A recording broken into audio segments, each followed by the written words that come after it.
She stood on the rising land, looking out across the sea, a flute in her hand, that she raised to her lips.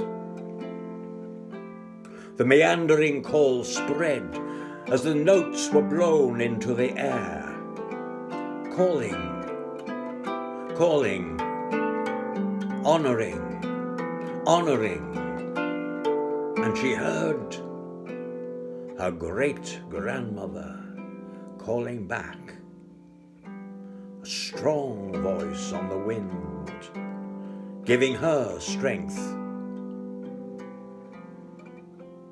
as she vanished in the mist.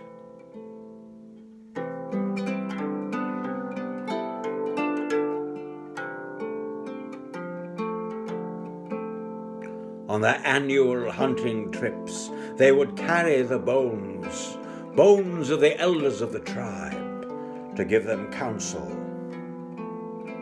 There was only the present, no past, for the bones were the present, part of the now. The flesh may have parted from those bones as they weathered on the ground, but the essence that they held was still of the present.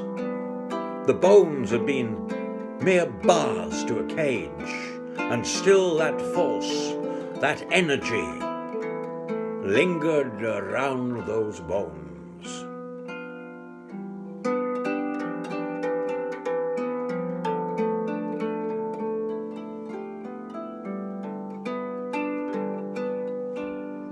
In the burial mounds of the elders, bones of past generations were buried together for companionship on journeys, to keep tribal memories alive, continuity,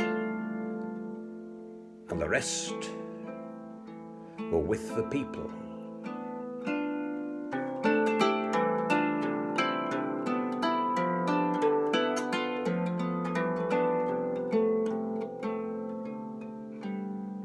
As the mole worked its hunting tunnels, it cast out the bone that barred its way, an old bone, an ancient bone, a hard lintel in the soft earth of the forest, of the forest, of the forest.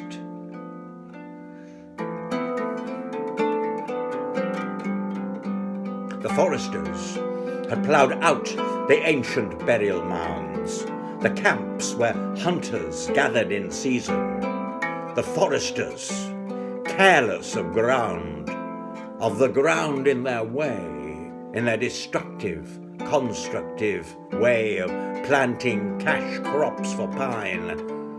The past millennia had only produced lumps of earth, mounds that, like giant molehills, obstructed the plough. The flow of now, the flow of growing trees, the cash flow, dash it. Just a load of old bones.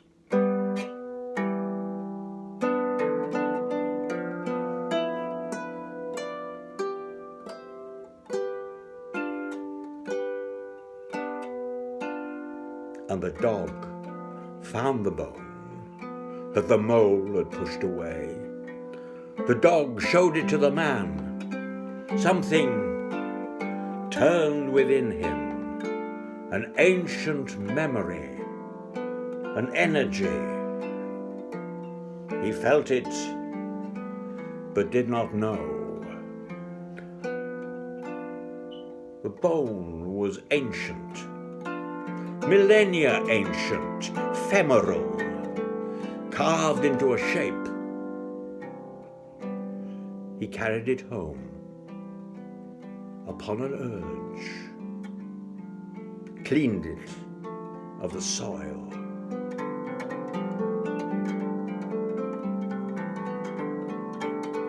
A hollow tube cut into a flute. He was a musician, a magician. He blew, and the note called across the millennia, and she heard it call. As she stood on the rising land, looking across the sea, while the meandering call spread, with the note blown in the air, calling, calling, and honouring, honouring. And he heard her strong voice, and her great-grandmother's strong voice, calling back, strong voices on the wind, giving strength, strengthening the now.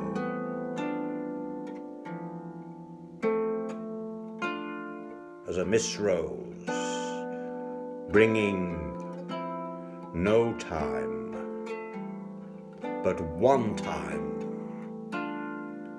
carried in the bones.